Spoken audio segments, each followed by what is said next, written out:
pour nous, ce n'est pas seulement un temps de culte, mais c'est un temps de communion avec toi, ô Saint-Esprit. C'est un temps où tu viens nous visiter. C'est un temps où nos cœurs, nos corps, nos âmes sont disposés pour entrer dans ta présence. Et pour nous, c'est un temps magnifique. Reçois la louange, Seigneur. Reçois l'adoration. Reçois l'exaltation. Parce que tu mérites. Alléluia. Nos cœurs sont dans l'allégresse de venir en ta présence et de reconnaître que nous avons un Père qui nous aime. De reconnaître que nous avons un Père qui est juste, qui est magnifique, qui ne fait pas seulement que nous aimer, mais qui peut nous conseiller, qui peut nous diriger, qui peut nous transformer, qui peut briser l'orgueil en nous et qui peut nous donner des cœurs, des chairs. Un Père qui peut changer notre vision des choses. Un Père qui peut nous faire voir, alléluia, ce que nous sommes incapables de voir. Un Père qui peut nous révéler l'avenir. Un Père qui nous dirige vers des verts pâturages. Un Père qui restaure notre âme. Un Père qui est capable de nous prendre dans la boue du péché, nous transformer, nous laver et nous faire asseoir dans le royaume du Fils de son amour. C'est celui-là que nous célébrons. C'est celui-là que nous aimons. Et nous ne lassons pas de venir nous asseoir à ta table et crier gloire à son nom. Parce qu'il mérite notre louange. Il mérite notre attention. Il mérite, alléluia, tous les honneurs. C'est lui qui est notre créateur. Alléluia. Et c'est lui que nous célébrons. Et aujourd'hui encore, étant à ses pieds, nous sommes disposés à écouter sa parole, sachant qu'il a un mot, il a une parole pour nous. Alléluia. Seigneur, nous nous disposons. Parle-nous, ô Dieu, dans ton amour. Fais-nous du bien, ô Seigneur. Fais du bien à quelqu'un qui va écouter. Fais du bien à ma soeur, fais du bien à mon frère, fais du bien à mon âme, alléluia. Fais du bien à un inconnu, fais du bien à une femme qui est dans le besoin, fais du bien à un homme qui est dans le besoin. Fais même du bien à quelqu'un qui n'est pas dans le besoin, qui pense ne pas être dans le besoin, car tu es Dieu et tu dis que tu fais pleuvoir sur les bons et les méchants. Nous demandons la grâce de ta bonté sur les bons et les méchants pendant ce culte. Au nom de Jésus, que notre chair se taise et que ta volonté, que le Saint-Esprit soit à l'œuvre pour rendre ministère au cœur, pour parler au cœur de quelqu'un, pour transformer la vie de quelqu'un, pour ramener les gens vers toi, pour ramener ton peuple vers toi, pour ramener les gens vers la sainte adoration, parce que toi seul es capable de faire cela. Au nom de Jésus-Christ. Amen. Amen. Alléluia. Soyez bénis au nom de Jésus. Amen. Amen. Aujourd'hui, j'aimerais parler de quelque chose que nous connaissons qui est commun à tous les humains. Amen. Dans la chair et même parfois à ceux qui se nomment enfants de Dieu. Cette attitude, cette façon de faire est commune. Amen. J'ai cherché comment mettre cela. J'ai pensé premièrement à dire au-dessus des insultes. Mais je me rends compte qu'au-dessus des insultes, peut-être ce n'est pas ça. Ou bien l'impuissance des insultes. Je me dis, est-ce que c'est ce que je dois vraiment dire? En tout cas, pendant que tu vas écouter, tu pourras trouver comment tu peux, dans quoi, dans quel moule tu pourras mettre cela. Amen. Dispose-toi, sois attentif. Nous allons parler des insultes, parce que les insultes sont devenues communes. Les insultes sont devenues une prochaine habitude que nous avons. Vous savez, généralement, nous pensons que l'insulte, quand on définit l'insulte, nous pensons que c'est simplement dire des paroles désagréables à quelqu'un. C'est seulement offenser quelqu'un. C'est seulement dire ce que nous pensons à quelqu'un qui soit désagréable pour le blesser. Mais l'insulte va au-delà de dire des paroles déplaisantes. L'insulte est capable de blesser la dignité de quelqu'un. C'est pour ça que vous pouvez voir des gens dire des paroles et ils offensent des rois. Des gens attirés en courroux inespérés sur eux à cause des petites paroles qu'ils ont dit. L'insulte est capable de déshonorer quelqu'un. Alléluia. Quelqu'un qu'on ovationnait, qu'on honorait, mais seulement à cause des insultes. Les insultes sont capables de briser son honneur. Les insultes sont capables de porter atteinte à la personnalité de quelqu'un. Les insultes sont capables de porter atteinte à la psychologie de quelqu'un. Les insultes sont capables de porter atteinte à la mentalité, au mental de quelqu'un. Les insultes sont capables de briser, de tuer même. Amen. Tu peux penser que j'ai seulement dit un mot, mais le mot peut aller chercher quelqu'un dans son homme intérieur et tuer ce qu'il est, et tuer l'homme qu'il était à l'intérieur. Amen. Et les insultes, pour moi, j'ai l'habitude de dire que les insultes sont un canal démoniaque qui ouvre l'accès à la colère, qui ouvre l'accès à la haine, qui ouvre l'accès à la division, qui ouvre l'accès à plein d'autres choses, qui ouvre même l'accès aux guerres, l'insulte. C'est parce que quelqu'un se sent offensé qu'il prend acte, soit dans la violence, soit dans l'invective. Amen. L'insulte revêt plusieurs caractères. Quelqu'un peut t'insulter en portant atteinte à ton physique. Amen. Peut-être si tu es corpulent, comme on dit, tu es gros, et ça peut venir t'offenser, ça peut venir toucher ta chair, ça peut venir toucher ton moi, ça peut venir... Et c'est pour ça qu'on peut voir des gens développer des caractères de se sous-estimer. Parce que tellement ils ont entendu des insultes, tellement ils ont été blessés par les paroles qu'ils ont écoutées, des personnes qui ne les appréciaient pas, et ils commencent à se considérer comme des sous-hommes. Amen. L'insulte peut être capable d'aller toucher l'intelligence de quelqu'un au point de faire que quelqu'un ne se considère plus même comme un véritable être humain. Amen. L'insulte est capable de briser l'intégrité de quelqu'un. Quelqu'un qui était intègre. Mais à cause des insultes, à cause des paroles qu'il reçoit, à cause même des attitudes, parce que les gens peuvent dire, mais je n'ai rien dit. Mais tu peux avoir une attitude hautaine qui peut être considérée comme une insulte. Tu peux juste regarder. Ton regard est un genre de mépris et ça devient une insulte. Tu peux juste ne même pas parler. Vous savez, même quand on ne parle pas à l'intérieur, nos cœurs peuvent être en train d'insulter.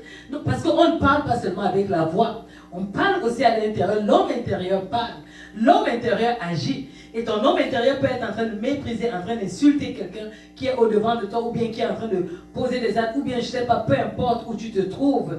Et ça aussi, c'est des insultes. Amen. Et ça peut avoir une influence négative. Parce que si tu insultes quelqu'un à l'intérieur, c'est sûr que tu vas avoir une attitude qui n'est pas plaisante envers cette personne-là. Amen. Fait que l'insulte, c'est quoi en fait? L'insulte, quand nous regardons sur le plan biblique, l'insulte peut être un blasphème. C'est-à-dire tu dis des choses qui portent atteinte à la dignité de Dieu. Tu dis des choses qui viennent faire inscrire en faux la parole de Dieu. Tu dis des choses qui sont comme des abominations par rapport à ce que Dieu dit. Tu es en train de blasphémer. L'insulte peut être une forme de maltraitance que tu as, ou bien une attitude que tu as envers quelqu'un. L'insulte peut être un outrage que tu portes envers quelqu'un à côté de toi. Amen. L'insulte peut même être la moquerie. Quand tu te moques de quelqu'un, c'est une forme d'insulte aussi. Amen. Fait que faites attention. Je n'ai pas dit de gros mots, mais le fait de rire, de te moquer, soit du corps, soit du physique, soit de la manière de raisonner, de la manière de parler, la manière d'agir, c'est aussi une insulte. Le fait de critiquer peut aussi être une forme d'insulte, parce que quand tu critiques quelqu'un, c'est une façon de dire que la personne ne sait pas faire. La personne fait mal ce qu'elle est en train de faire, et ça peut être considéré comme une insulte. Amen. Que nous dit la parole de Dieu par rapport à l'insulte?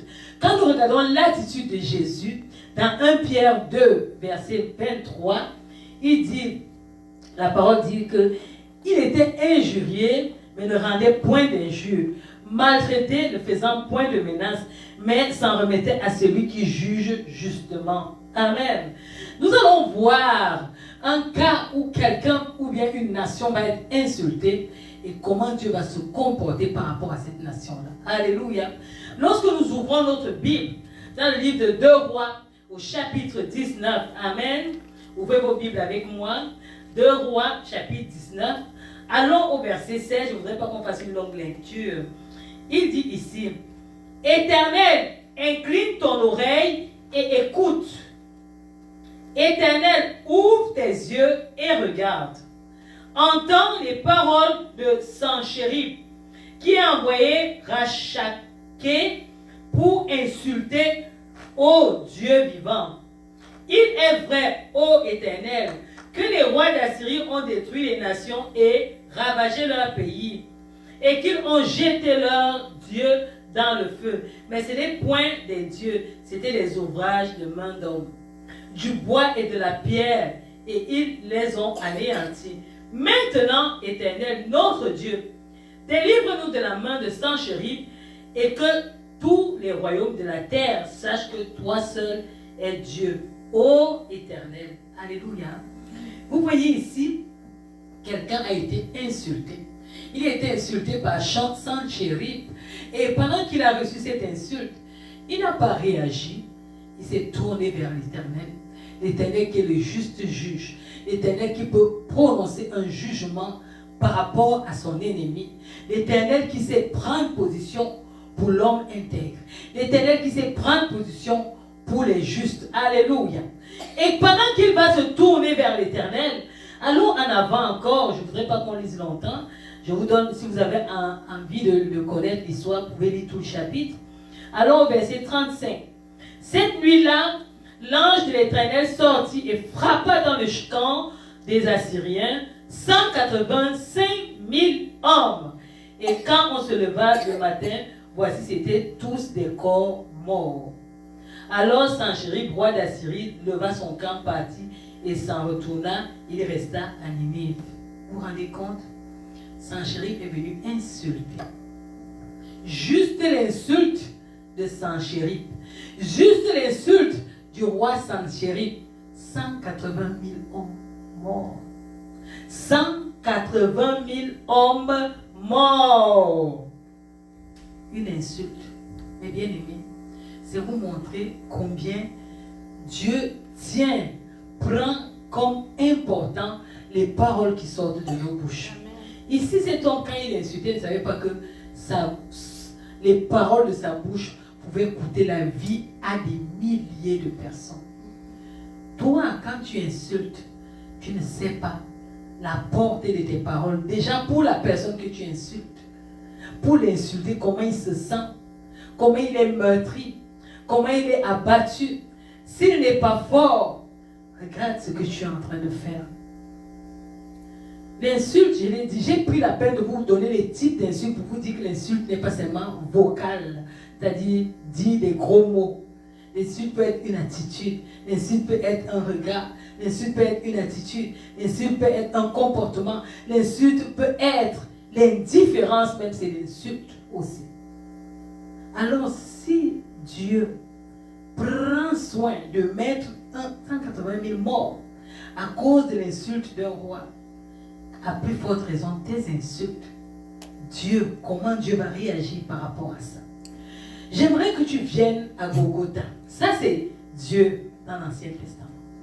Revenons maintenant à Golgotha, où Dieu a pris la forme d'un homme au travers de Jésus et il est venu vivre avec nous.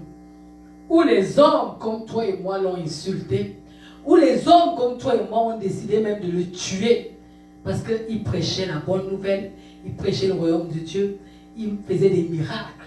Les gens étaient jaloux, leur cœur était méchant. Ils ont décidé que non, il ne doit plus vivre et ils lui ont enlevé la vie. Avant de lui enlever la vie, ils l'ont insulté copieusement pendant qu'il souffrait à la croix de Golgotha. Pendant qu'il était cloué, ils disaient des abominations sur lui. Ils inventaient des choses pour lui coller. Ils inventaient des condamnations pour lui coller. Ils reprenaient même ses propres paroles. Et ils lui disaient que mais tu as dit que tu pouvais construire le temple en 3 jours. Pourquoi tu ne peux pas te sauver de la croix de Golgotha? Ils disaient tellement de paroles blessantes. Et quand il pleurait, donnez-moi de l'eau, il lui versait le vinaigre. Il se moquait. Il disait, tu as dit que tu es le roi. Vous vous rappelez, on a dit que l'insulte, c'est même la moquerie. Ils lui ont fait une couronne d'épines, ils ont mis sur sa tête. Et finalement, ils l'ont tué. Ils l'ont pas seulement tué, ils se sont assurés qu'il est mort. En prenant l'épée, en pinçant la côte pour voir est-ce qu'il est vraiment mort ou bien son cœur pas encore. La méchanceté des hommes. L'insulte conduit au meurtre. L'insulte conduit à tuer. Ce n'est pas seulement tuer, prendre un objet ou bien tirer avec une arme.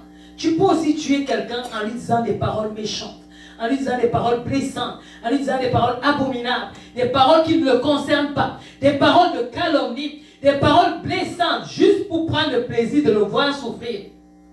Sache que tu auras ta ta récompense.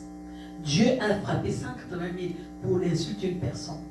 Alors imagine ce qu'il peut faire avec toi pour tes insultes, envers quelqu'un, envers ton frère, envers ta soeur, envers ton épouse, envers ton époux, envers ton petit frère, envers ta petite soeur, envers tes aînés, envers les rois.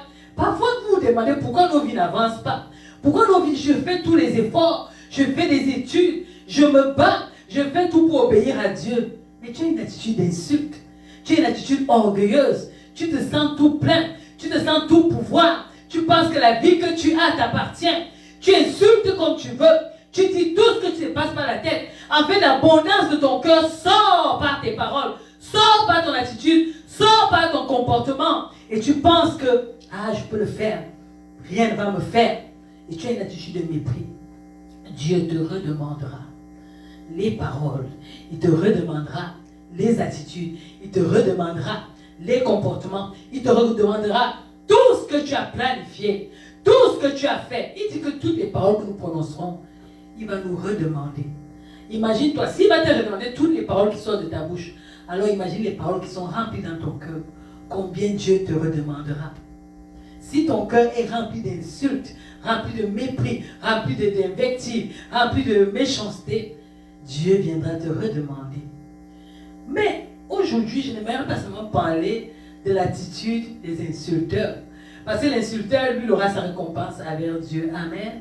Ce qui m'intéresse, la révélation que j'ai pour toi, c'est toi l'insulter. Alléluia.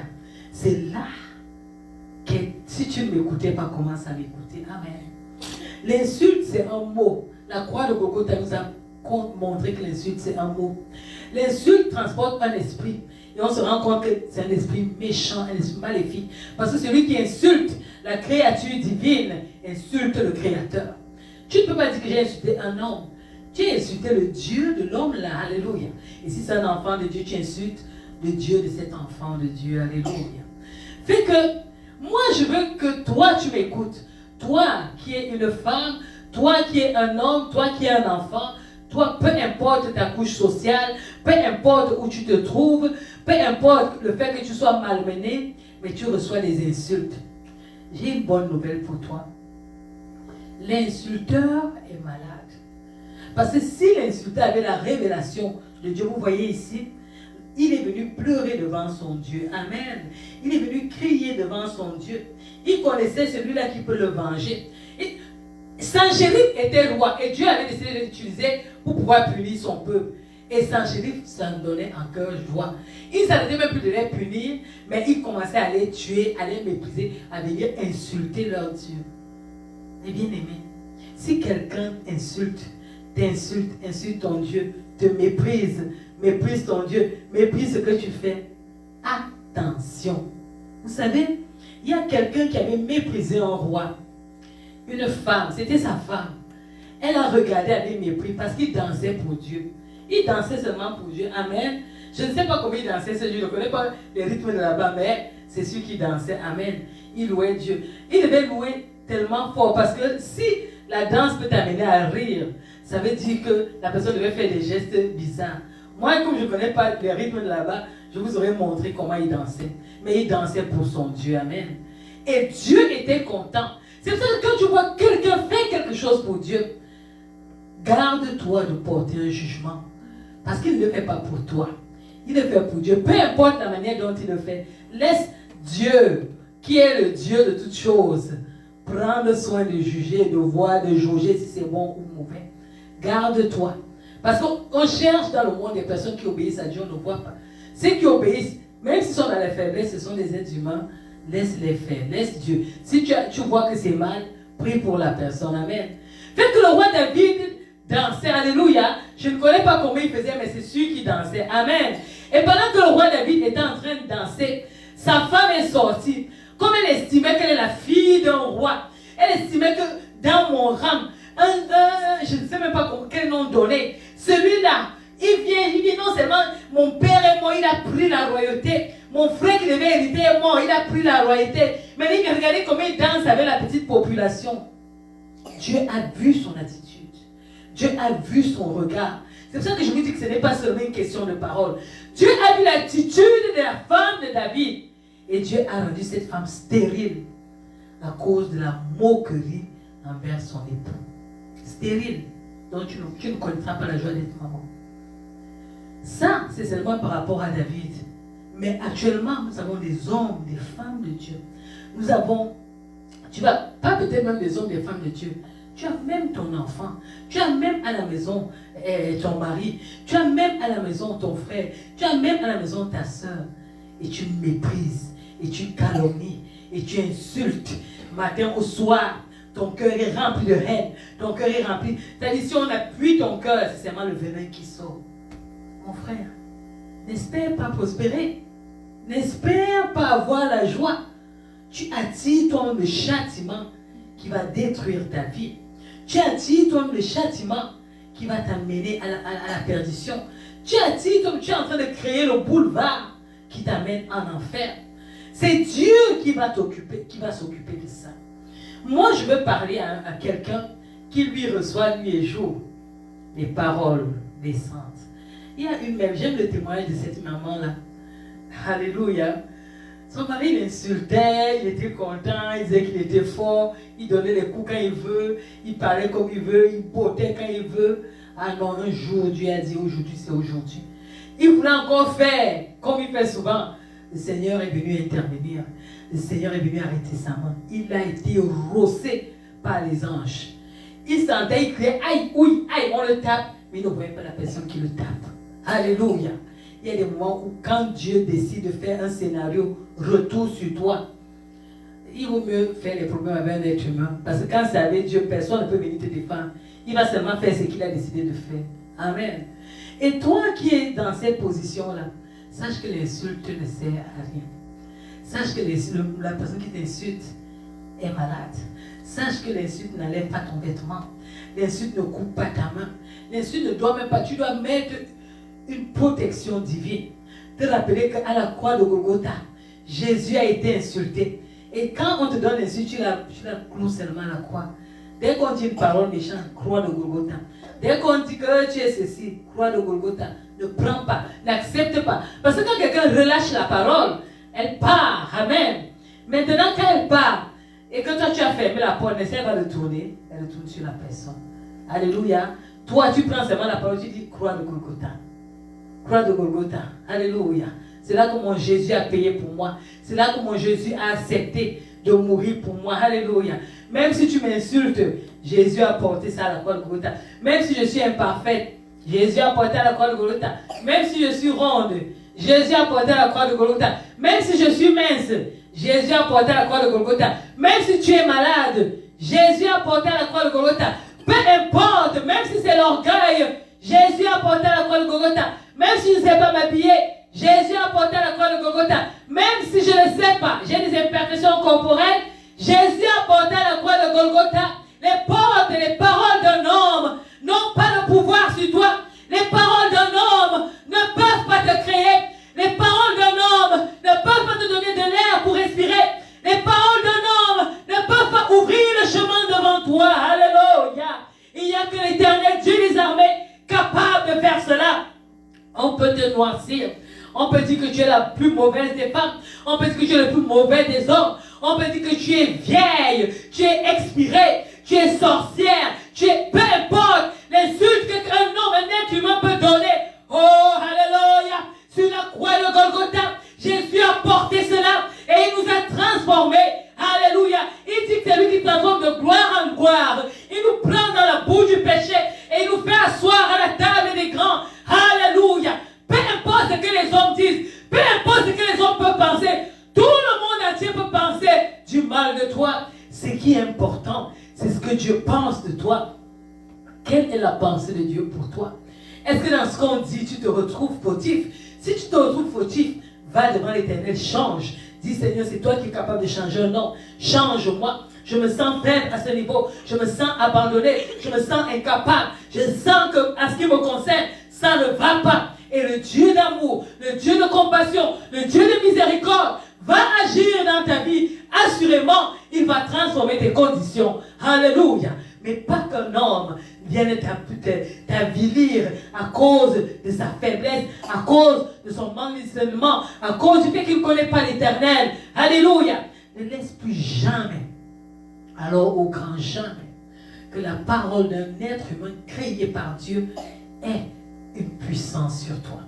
Ne te laisse pas emprisonner par les penchants de cœur de quelqu'un qui est malade. Alléluia. Sors de cette prison au nom de Jésus-Christ. Parce que celui qui t'a créé t'appelle princesse, prince. Celui qui t'a créé t'appelle race des élus. Il dit qu'il t'a donné un sacerdoce royal. Il dit que tu es une merveilleuse créature. Il dit, alléluia, qu'il fait toutes choses nouvelles dans ta vie. Il dit, alléluia, qu'il te donne la victoire. Il se lève le dernier. Peu importe tes conditions, peu importe tes limitations, il est le Dieu de la restauration, il est le Dieu de la réconciliation, il est le Dieu qui guérit encore, il est le Dieu qui change les conditions. Il a fait quitter Joseph de la prison et a fait de lui un premier ministre. Il n'a pas changé, il est le même. Il est capable de faire aussi dans ta vie. Peu importe ta condition, tu ne vas pas le servir parce que tu attends cela, mais tu vas le servir et tu vas accepter de ne pas porter le poids des insultes parce que les insultes ont été clouées à Golgotha. Les insultes n'ont pas de puissance sur toi. Les insultes n'ont pas de pouvoir sur toi. C'est ce que Dieu dit qui est important. C'est ce que Dieu dit qui doit avoir de la valeur pour toi. Tu dois connaître ton Dieu. Tu dois connaître ton intimité avec Dieu. Tu dois connaître ce qu'il a déclaré pour toi. Tu dois connaître ce qu'il veut pour toi. Et tu dois avancer dans ses projets. Peu importe ce qui se passe, tu dois avancer. Peu importe les paroles des hommes, tu dois avancer. Peu importe les déclarations de ta famille, tu dois avancer. Peu importe les scénarios qui se disent devant toi, tu dois avancer. Parce que Dieu a dit qu'il a un plan de bonheur pour toi et non un plan de malheur. Peu importe ce que les gens ont inscrit dans les lieux secrets, que les gens ont inscrit sous les pierres, les gens ont inscrit en faisant des incantations, les gens ont inscrit en faisant des envoûtements, tu vas avancer parce que l'Éternel est Dieu dans ta vie. Alléluia. Qui t'est maudit, qui t'est bloqué, qui t'est fait un scénario, qui t'est tracé ta vie dans le monde des ténèbres. Dieu trace ta vie dans le monde de la lumière. Dieu trace ta vie dans son royaume et il te donne des plans de bonheur et non de malheur. Alléluia. C'est à ça que tu dois t'accrocher. C'est vers ça que tu dois regarder. En fait, le matin, quand tu te lèves, tu dois prendre la parole de Dieu. Tu dois dire, qu'est-ce que la parole de Dieu dit pour moi aujourd'hui? Elle dit que je suis une nouvelle création. Elle dit que je suis un prince. Elle dit que je suis vivant. Alléluia. Il dit, heureux soit eux qui ne marchent pas en compagnie des moqueurs, non en compagnie de ceux-là qui insultent. Parfois, je me demandais pourquoi Dieu peut dire que c'est celui-là qui marche pas en compagnie des moqueurs. Je n'avais pas compris cette révélation. Je ne savais pas que la moquerie est synonyme d'injure. La moquerie, on ne retrouve pas ça au ciel. Est-ce que tu as déjà lu, en lisant toute la Bible, tu apprends qu'au ciel, un jour, on a insulté quelqu'un? Même le diable qui est opposant, on ne l'insulte pas au ciel. Il est respecté. Alléluia. Donc tu n'as pas le droit d'avoir des insultes à l'intérieur de toi. Alléluia. Parce que dans ton royaume, ça ne fait pas partie. Alléluia. Dans ton royaume, on bénit. Ta bouche a été créée pour bénir. Ta bouche a été créée pour dire des paroles mielleuses, des paroles d'adoration, des paroles d'exaltation, des paroles, alléluia, pour élever tes enfants, élever ton conjoint, élever ta conjointe, élever ton oncle, élever ta tante, élever ta nation, élever ton voisin, élever ton pays, élever toutes choses. Alléluia. C'est ça que Dieu a donné. C'est ça l'emploi de ta bouche. Amen. Et aussi, ta bouche a été créée pour te bénir toi-même. Parce que nous avons souvent tendance à penser que la bénédiction, c'est sur les autres. Tu dois te bénir, tu dois t'aimer, tu dois t'apprécier. Ceux-là qui te donnent les paroles pour te déprécier montrent que tu n'es rien. Aujourd'hui, tu as le miroir. Regarde-toi au miroir. Tu es une belle création. Alléluia. Quand Dieu te regarde, il dit Alléluia. Il dit que ce qu'il a fait était bon dans Genèse. Alléluia. Quand Dieu te regarde, il dit quelle merveilleuse créature. Quel merveilleux garçon. Quelle merveilleuse fille. Il regarde ton avenir et il sourit parce qu'il sait que ton avenir est glorieux. Peu importe ce que tu traverses. Peu importe, même si tu n'as pas de quoi te vêtir, même si tu n'as pas de quoi manger, parce que ton avenir ne dépend pas de ta condition actuelle. Ton avenir dépend de ce que l'Éternel dit, de l'ainsi par l'Éternel sur ta vie. Alléluia. Aujourd'hui, mon désir, alléluia, c'était de t'interpeller, alléluia. Il dit que heureux serons-nous quand on va nous outrager, quand on va nous persécuter, et qu'on dira faussement de toutes sortes de choses à cause de son nom, alléluia. Parce que quand on va dire ça, Dieu est le Dieu qui va s'élever en dernier pour te défendre, pour te faire du bien. Amen. Alors je voudrais que tu dises toi-même, je suis une merveilleuse créature, alléluia. Dieu m'aime, alléluia. Ce que Dieu dit, c'est ça qui est important pour moi. Ce que Dieu a planifié, c'est ça qui est important pour moi. C'est que Dieu, alléluia. Cette semaine qui va commencer, une semaine bénie, parce que l'Éternel a déjà béni cette semaine. Cette semaine qui va commencer, je vais de gloire en gloire. Cette semaine qui va commencer, je réussis. Cette semaine qui va commencer, j'éclate de beauté. Cette semaine qui va commencer, je marche dans la victoire. Cette semaine qui va commencer, je marche dans la santé. Cette semaine qui va commencer, je marche dans la crainte de Dieu. Cette semaine qui va commencer, je vais de puissance en puissance, de gloire en gloire. Cette semaine qui va commencer, le nom de l'Éternel sera élevé dans ma vie. Cette semaine qui va commencer, je vais prier. Alléluia. Je vais élever le nom de Dieu. Je vais encore avoir un temps magnifique avec lui. Cette semaine qui va commencer, j'aurai une communion excellente avec le Saint-Esprit. Cette semaine qui va commencer, Dieu va se glorifier dans ma vie. Cette semaine qui va commencer, Dieu va manifester sa grâce dans ma vie. Tu sais quoi? Arrête de regarder autour de toi, de jeter des regards inquiets, parce que l'Éternel est avec toi. Fais tout simplement de l'Éternel ton délice, alléluia, et il te donnera ce que ton cœur désire. Pas parce que tu recherches quelque chose vers l'Éternel, mais parce qu'il est premièrement un papa et qu'il aimerait communier avec toi. Amen. Bannis les insultes de ton langage, bannis les insultes dans tes attitudes, bannis les insultes dans ton comportement. Mets un barrage pour envers toute personne qui vient avec l'invective, qui vient casser ta carapace divine. Alléluia. Réponds par la parole. Et la parole te dit de bénir au nom de Jésus-Christ. Alléluia, Seigneur.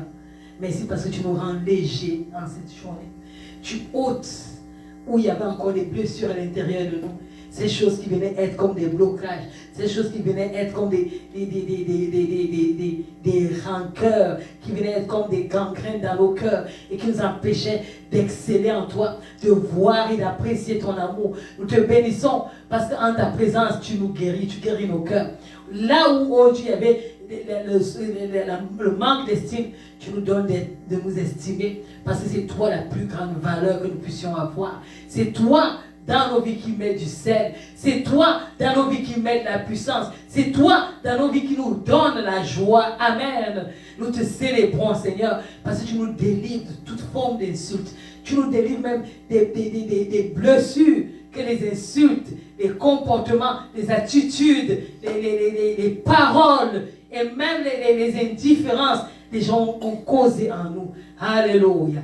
Ôte ce mauvais voile, ôte ces mauvaises paroles, ôte même le souvenir de ces choses et donne-nous d'expérimenter une nouvelle ère avec toi. Une ère où nous nous sentons estimés, où nous nous sentons appréciés, où nous nous sentons aimés, où nous sentons, alléluia, ta présence. Nous sentons que nous sommes au chaud avec toi. Nous sentons que nous sommes bien avec toi. Où nous sentons que même si tout le monde nous abandonnait, rester avec toi est notre ultime bien. Merci Seigneur, parce que c'est toi qui es notre encouragement. Peu importe que la tempête batte, que le vent souffle, l'Éternel est notre rempart. L'Éternel est notre solide roc. Ton nom soit célébré. Tiens-nous par la main. Pendant que les gens vont encore avoir des attitudes de mépris ou de comportements bizarres avec nous, donne-nous la main, Seigneur. Tiens-nous la main. Oh, alléluia. Alléluia. Donne-moi la main, grand Dieu. Mes pieds sont sous l'orage. Sans ton secours glorieux, ma vie ferait naufrage. Les pluies du monde sont vives, mais dans tes bras, Seigneur, coulent des eaux limpides, les sources du bonheur. Donne-nous la main, grand Dieu, quand nos pieds sont sous l'orage. Sans ton secours glorieux, nos vies feraient naufrage. Alléluia. Donne-nous la main, grand Dieu. Donne-nous la main, notre Père. Donne-nous la main, notre amour. Donne-nous la main, toi le seul qui peut consoler. Donne-nous la main, toi le seul qui peut comprendre. Donne-nous la main, toi le seul qui peut aimer et qui peut diriger, qui sait comment penser les blessures de nos cœurs. Donne-nous la main, toi qui peux, alléluia, nous faire du bien quand nous nous sentons rejetés. Donne-nous la main, alléluia, quand les attitudes, les comportements, les manières de faire viennent nous heurter. Donne-nous la main, Seigneur. Donne la main à ton enfant. Donne la main à ta fille. Donne la main à ton fils. Donne la main à quelqu'un qui te cherche.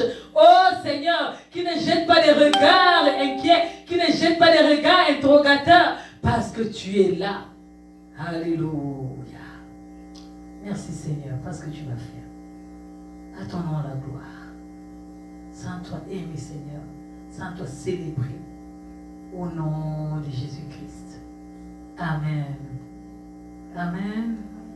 Soyez bénis au nom de Jésus. Amen. Amen. Je vous encourage à réécouter, à méditer cette parole. Amen. Et à vous disposer à être transformé par le Seigneur. Amen. Que Dieu vous bénisse et qu'il touche là où il y avait la douleur, là où il y avait encore des racines qui étaient installées. Que ça fonde et que la lumière de Dieu luise dans vos cœurs et dans votre vie. Au nom de Jésus-Christ. Amen. Soyez bénis. Alléluia.